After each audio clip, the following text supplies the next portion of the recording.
하나님께서 오늘 우리에게 주신 말씀은 예레미야 32장 1절에서 15절까지의 말씀입니다. 유다의 시드기야 왕 10째 해, 곧 느부갓네살 18째 해, 여호와의 말씀이 예레미야에게 임하니라. 그때에 바벨론 군대는 예루살렘을 에워싸고 선지자 예레미야는 유다의 왕의 궁중에 있는 시위대 뜰에 갇혔으니, 이는 그가 예언하기를 여호와의 말씀에 보라, 내가 이 성을 바벨론 왕의 손에 넘기리니 그가 차지할 것이며 유다 왕 시드기야는 갈대아인의 손에서 벗어나지 못하고 반드시 바벨론 왕의 손에 넘겨진 바 되리니, 입이 입을 대하며 말하고 눈이 서로 볼 것이며 그가 시드기야를 바벨론으로 끌어가리니 시드기야는 내가 돌볼 때까지 거기에 있으리라. 여호와께서 이와 같이 말씀하시니라. 너희가 갈대아인과 싸울지라도 승리하지 못하리라 하셨다 하였더니, 유다 왕 시드기야가 이르되 내가 어찌하여 이같이 예언하였느냐 하고 그를 가두었음이었더라. 예레미야가 이르되 여호와의 말씀이 내게 임하였느니라 이르시기를, 보라, 내 숙부 살룸의 아들 하나멜이 내게 와서 말하기를 너는 아나돗에 있는 내 밭을 사라. 이 기업을 물을 권리가 내게 있느니라 하리라 하시더니, 여호와의 말씀과 같이 나의 숙부의 아들 하나멜이 시위대 뜰 안 나에게 와서 이르되 청하노니 너는 베냐민 땅 아나돗에 있는 나의 밭을 사라. 기업의 상속권이 내게 있고 물을 권리가 내게 있으니 너를 위하여 사라 하는지라. 내가 이것이 여호와의 말씀인 줄 알았으므로 내 숙부의 아들 하나멜의 아나돗에 있는 밭을 샀는데 은 17세겔을 달아주되 증서를 써서 봉인하고 증인을 세우고 오늘 저울에 달아주고 법과 규례대로 봉인하지 아니한 매매 증서를 내가 가지고 나의 숙부의 아들 하나멜과 매매 증서의 인친 증인 앞에 시위대 뜰에 앉아있는 유다 모든 사람 앞에서 그 매매 증서를 마세야의 손자 네리야의 아들 바룩에게 붙이며 그들의 앞에서 바룩에게 명령하여 이르되, 만군의 여호와 이스라엘의 하나님께서 이와 같이 말씀하시기를 너는 이 증서 곧 봉인하고 봉인하지 않은 매매 증서를 가지고 토기에 담아 오랫동안 보존하게 하라. 만군의 여호와 이스라엘의 하나님께서 이와 같이 말씀하시니라. 사람이 이 땅에서 집과 밭과 포도원을 다시 사게 되리라 하셨다 하니라. 아멘. 예언자는 당대의 풍성한 사역을 이루어낸 자들을 말하지 않습니다. 예언자는 하나님이 가져오실 놀라운 회복의 날을 먼저 바라보고 기대하는 사람입니다. 하나님의 날을 바란다는 것은 오늘날 현실을 정상으로 여기지 않음을 의미합니다. 다시 말해 믿음으로 현실을 바라보는 것입니다. 다른 꿈을 꾸는 것이 일체 불가능해 보이는 그 현실 속에서도 하나님이 주신 그 미래와 소망을 붙잡고 살아가는 삶, 그것이 바로 믿음의 삶이요, 예언자의 삶이요, 하나님의 자녀의 삶입니다. 오늘 본문 32장의 배경은 유다왕 시드기야 10년 주전 588년에 있었습니다. 이미 바벨론 군대는 예루살렘으로 진격해 와 있고 성을 둘러싼 채 계속적인 공격을 가하고 있었습니다.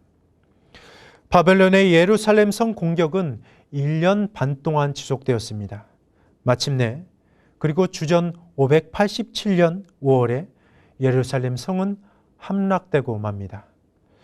함락 직전인 주전 588년 예레미야는 시대의 그 뜰에 갇혀 있었습니다. 예레미야는 시드기야 시대에 주로 시대 뜰에 갇혀서 지냈습니다. 다른 사람들이 출입할 수 있었기 때문에 예레미야가 시대 뜰에서 자유롭게 지냈을 것이다 라고 이렇게 상상할지 모르지만 시대 뜰은 바로 일종의 감옥을 말하여 주고 있습니다. 예레미야 38장 28절에 이렇게 기록되어 있습니다. 예레미야가 예루살렘이 함락되는 날까지 감옥 뜰에 머물렀더라. 다시 말하면 시대 뜰은 시대 감옥을 말합니다. 시드기야가 다스린 그 10년 동안 예레미야는 바로 시대의 감옥에서 갇혀 지내야 했습니다. 때로는 컴컴한 지하 토굴에 갇히기도 했고 또한 깊은 구덩이에 빠져서 먹을 것도 없이 죽을 날만 기다리는 그런 때도 있었습니다.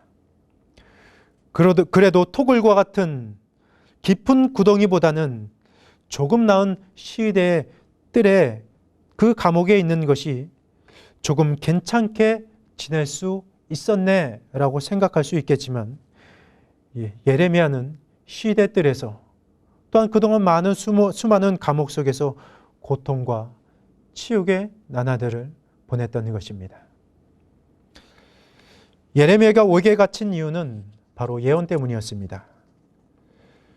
오늘 32장 3절에서 5절까지의 말씀을 보면 예루살렘 성이 그들을 포위하고 있는 바벨론에게 함락당할 것이고 또한 시드기야 왕은 바벨론의 갈대아인들에게 사로잡혀 끌려갈 것이고 또한 마지막으로 유다는 갈대인들과 싸울지라도 결코 이기지 못할 것이다 라고 예레미야가 예언했기 때문입니다. 이 예언으로 예레미야는 옥에 갇혔습니다.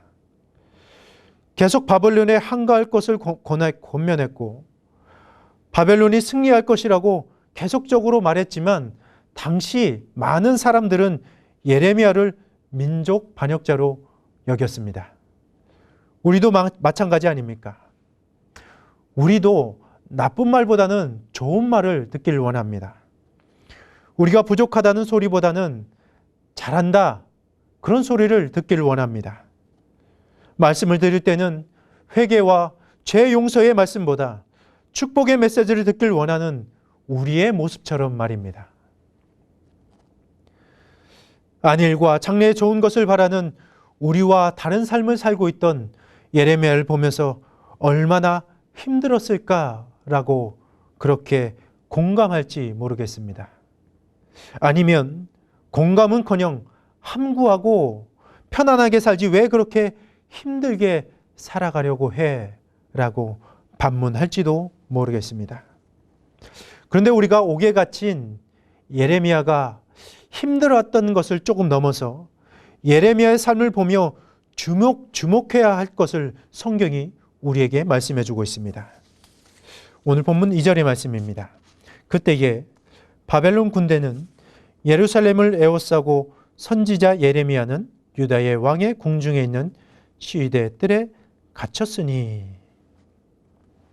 무엇보다 우리는 예레미야의 그 고난의 삶을 결정한 것이 자신이 전한 하나님의 말씀이었다는 것과 외적으로 무참한 적의 공격으로 인한 두려움 속에서도 내적으로 말씀의 통로인 예레미야를 가둔 남유다의 현실을 우리가 주목할 수 있어야 합니다. 남유다의 모습, 그것이 바로 우리의 모습 아니겠습니까? 여러 가지 인생의 어려움 속에서 하나님의 말씀을 따라 살아가야 함에도 불구하고 하나님의 말씀은 없고 스스로 문제와 어려움 속에 갇혀 살아가는 우리의 모습 말입니다. 그럼에도 불구하고 좋은 것만 바라는 우리의 모습은 하나님 앞에서 어찌해야 합니까? 단순히 내 장래만을 하나님께 구하는 것이 아니라 문제와 어려움 속에서 하나님의 말씀 앞에 서게 해달라고 그렇게 기도해야 되지 않겠습니까? 특별히 이 시대에 코로나가 우리의 삶을 정말로 힘들게 만듭니다. 정말로 우리의 삶을 보면 힘들고 어려운 처지에 있는 것을 보게 됩니다. 그렇다고 코로나 회복될 때까지 그냥 주저앉아서 기다릴 건가요? 많은 신학자들이 코로나는 회복되지 않을 것이다 라고 말을 합니다. 또 다른 코로나가 올지도 모른다고 또한 사람들이 말합니다. 절망을 말한다고요? 오히려 코로나는 회복될 거야 라고 하는 말이 오히려 우리에게 희망 고문 같지는 않으신지요? 무엇을 회복하라는 말씀인가요? 바로 하나님과의 관계, 하나님의 말씀의 회복, 감옥 같은 곳에 있을지라도 하나님과의 대화가 이루어지도록 하나님의 말씀 앞에 우리가 서야 될 줄로 믿습니다. 하나님의 말씀이 갇혀 있지 않도록 우리의 마음을 하나님 앞에 드리고 우리의 마음에 하나님의 말씀을 새기고 나가야 될 줄로 믿습니다. 코로나 전이든 이후든 하나님의 말씀이 없으면 우리에게는 희망이 없습니다. 하나님의 말씀이 없으면 우리에게는 어떠한 소망도 주어지지 않기 때문입니다. 바벨론 공격 전이든 포로 이후든 하나님의 말씀이 없으면 이스라엘에게는 어떠한 소망과 희망이 주어지지 않습니다. 하나님의 말씀 앞에 서 있는 한 사람 예레미야에게 하나님께서 가져오실 놀라운 회복의 날을 보여주십니다. 시대뜰에 갇혀있던 예레미야에게 그의 사촌 하나멜이 찾아옵니다. 예레미야의 고향인 베냐민 땅 아나돗에 있는 자신의 밭을 처분하기 위해서 하나멜이 예레미야를 찾아왔습니다. 오늘 본문 8절의 말씀입니다. 여호와의 말씀과 같이 나의 숙부의 아들 하나멜이 시대 뜰 안 나에게 와서 이르되 청하노니 너는 베냐민 땅 아나돗에 있는 나의 밭을 사라. 기업의 상속권이 내게 있고 물을 권리가 내게 있으니 너를 위하여 사라 하는지라. 내가 이것이 여호와의 말씀인 줄 알았으므로. 하나멜이 어떠한 형편에 있는지는 성경이 우리에게 말씀해 주지 않습니다. 그러나 예레미야는 하나멜의 이 요구가 하나님으로부터 온 것임을 알고 깨달았습니다. 예레미야는 하나멜의 친척이었기 때문에 예레미야에게 그 기업을 물을 권리가 있었던 것입니다. 기업 무르기는 구약의 오랜 관습입니다. 무르다라는 말은 히브리어 동사 가할로 되사다라는 의미가 있습니다. 형편이 어려워졌을 때 그 기업이 친척의 그 밭을 되사야 했습니다. 예레미야는 하나님의 말씀에 순종하여 그 땅을 하나멜에게서 삽니다. 여러분, 이 본문에서 이 대목에서 참 이해가 되지 않은 점이 있습니다. 감옥에 갇혀 있을 때 제일 필요한 것이 무엇입니까? 바로 해방입니다. 자유입니다. 옥에서 나가는 것입니다. 그런데 옥에 갇혀 있었던 그리고 언제 죽을지 모르는 예레미야에게 하나님께서 땅을 사라고 말씀해 주셨기 때문입니다. 자유를 허락해서 그렇게 살아가야 되는데 자유는 말하지 않고 하나님께서 땅을 사라고 말씀하셨기 때문에 예레미야는 이해할 수 없었던 것입니다. 예레미야는 밭을 사란 그 명령이 정확히 무엇이었는지 다 깨닫지 못했지만 하나님의 말씀 가운데 순종했습니다. 예레미야가 땅을 구입한 행위는 하나님이 포로로 끌려간 이들을 다시 돌아오게 하실 징조이며 또한 하나님의 약속이었습니다. 비록 지금은 바벨론에게 멸망당하는 것이 바로 하나님의 뜻이기도 하지만 다시 하나님의 때가 이를 것이고 그때 다시 이 땅에 사람이 거하게 하실 하나님의 약속이 있기 때문입니다. 불가능한 것이 없으신 하나님은 심판받아 흩어진 그 백성들을 다시 모으시는 분이십니다. 하나님은 모든 것이 가능하신 전능하신 분이십니다. 예레미야는 하나님의 회복하심을 말씀을 통해서 하나님의 율법을 통해서 깨닫게 되었습니다. 예레미야는 하나님께서 주실 구원의 세계를 경험하고 살고 있었습니다. 비록 옥에 갇혔지만 아무도 예레미야를 옥에 가둘 수 없었습니다. 예레미야는 바로 하나님의 말씀을 입고 살아가는 하나님의 사람이었기 때문입니다. 남들이 두려워하고 있을 때 다가올 그 재앙으로 슬퍼하고 눈물을 흘리는 예언자가 있습니다. 남들이 주저앉아 있을 때 다시 올 회복을 믿으며 살아가는 예언자도 있습니다. 그 아픔에 공감하고 그곳에 주저하지 않고 다시 우리에게 주실 소망을 기대하며 살아가는 하나님의 사람들이 각 처소에 있다는 말입니다. 현실을 긍정적으로 바라본 것이 믿음이 아닙니다. 심판과 회복의 주인이 하나님임을 믿고 하나님의 말씀을 따라 살아간 것이 믿음입니다. 세상의 상황과 환경에 좌우되지 않고 고난과 희망의 삶을 온몸으로 받아 하나님의 말씀에 순종한 예레미야처럼 하나님의 말씀을 가까이 하고 순종하며 살아가는 저와 여러분의 삶이 될 수 있기를 주님의 이름으로 축원합니다.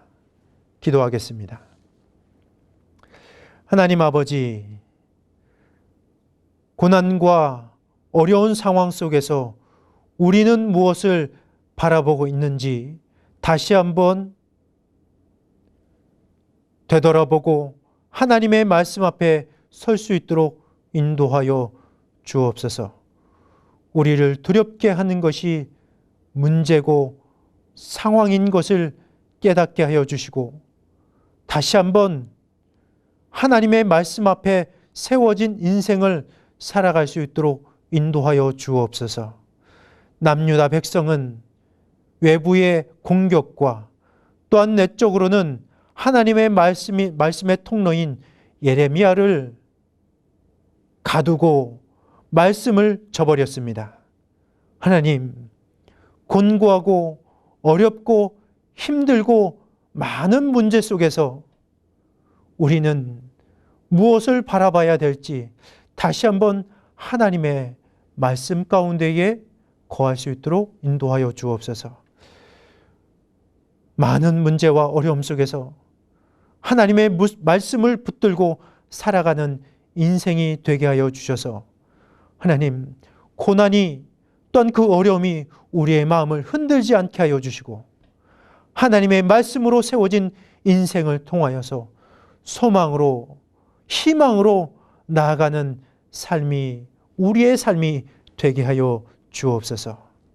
예수 그리스도의 이름으로 기도하오며 주 예수 그리스도의 은혜와 아버지 하나님의 사랑과 성령의 감화감동 역사하심이 공고한 인생, 어려운 인생, 문제로 갇힌 인생 속에서 하나님의 말씀을 붙들고 살아가기로 결정하는 사랑하는 이리신강교회 성도들 머리머리 위에 이 나라와 민족 위에와 코로나로 고통받아 힘들어하는 이 땅에 세워진 모든 교회들 위에 지금으로부터 영원토록 함께하여 주시기를 간절히 축원하옵나이다. 아멘. 이제 공동 기도 제목을 가지고 하나님 앞에 함께 기도하며 나아가겠습니다.